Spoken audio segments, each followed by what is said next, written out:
Are you serious? Are you serious, folks? Every night, a network of NASA all-sky cameras scan the skies above the United States for meteorite fireballs.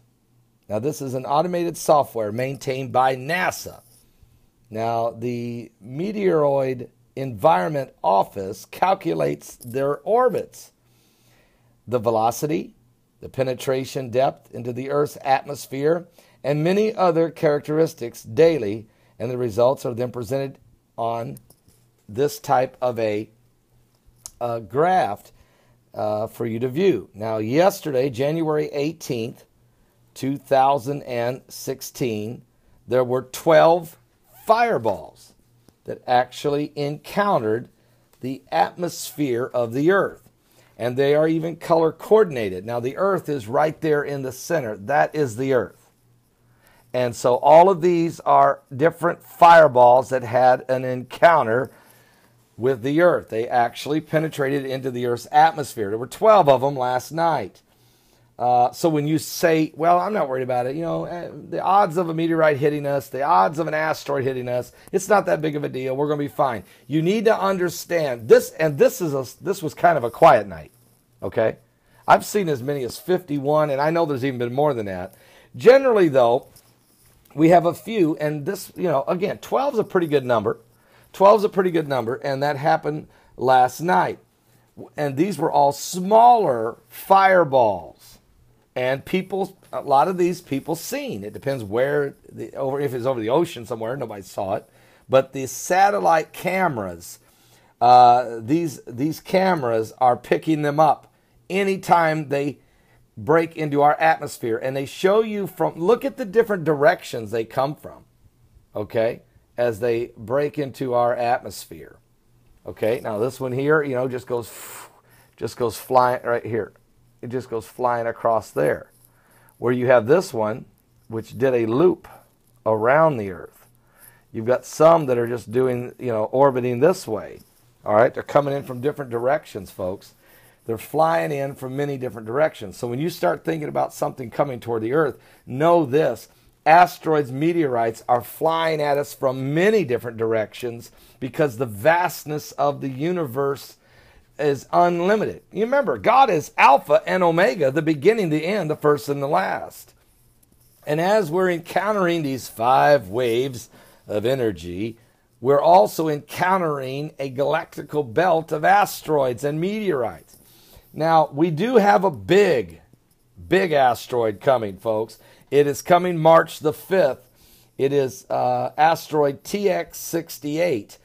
Now, it is scheduled to be 1.3 lunar distance from the Earth, or about 325,000 miles from the Earth. That's still real close.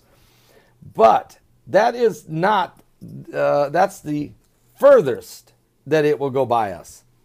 It may go by scraping the Earth. We might even have an atmospheric encounter. It may be one of the fireballs that we encounter. We're not expecting to have a deep impact, but if this thing comes within 6, 7, 8, 10,000 miles of the surface of the Earth, folks, we're going to have a potential explosion similar to the one in 2013 when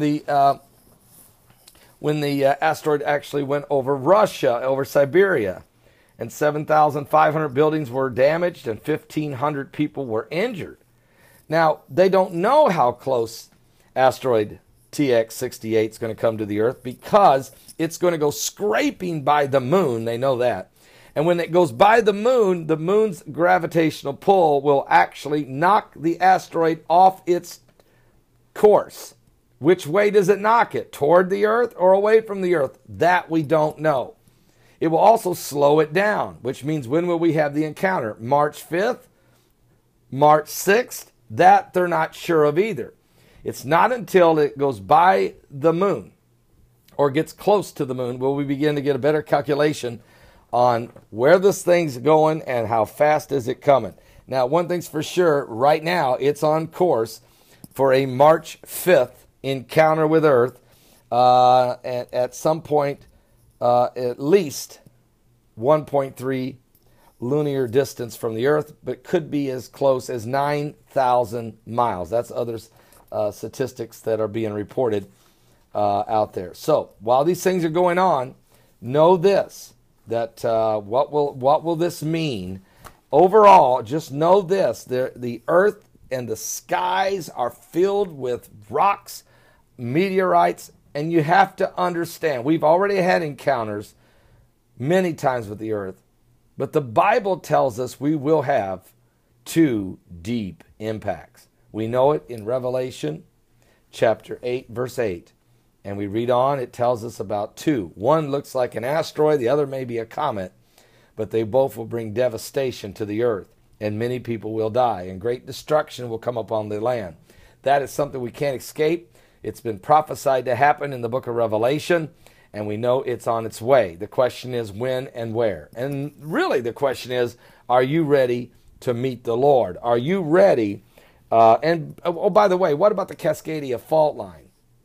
All right, we talked about this a couple days ago. I did a video on it. That 700-mile stretch of fault line, Cascadia, that is, the buoys are showing that the water dipped one place 4 meters, another place it's showing that it was that definitely there was a water dip, and it wasn't because of an earthquake, so it had to be because of a tectonic slip.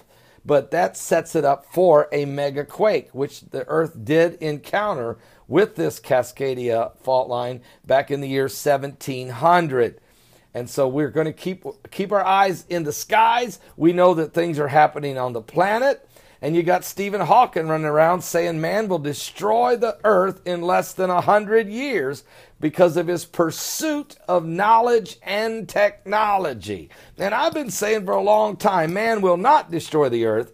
God will, and God's already got it in motion. These 12 fireballs that you're looking at that broke through the earth's atmosphere last night, God knew exactly they were going to hit the same night. God sent them flying our direction millenniums ago. So believe me, time is running out. The clock is ticking. Are you ready to go? Give your life to Jesus Christ. Don't miss today's live broadcast. We're going to cover this stuff, get you fully up to speed. Don't miss it. We're running out of time.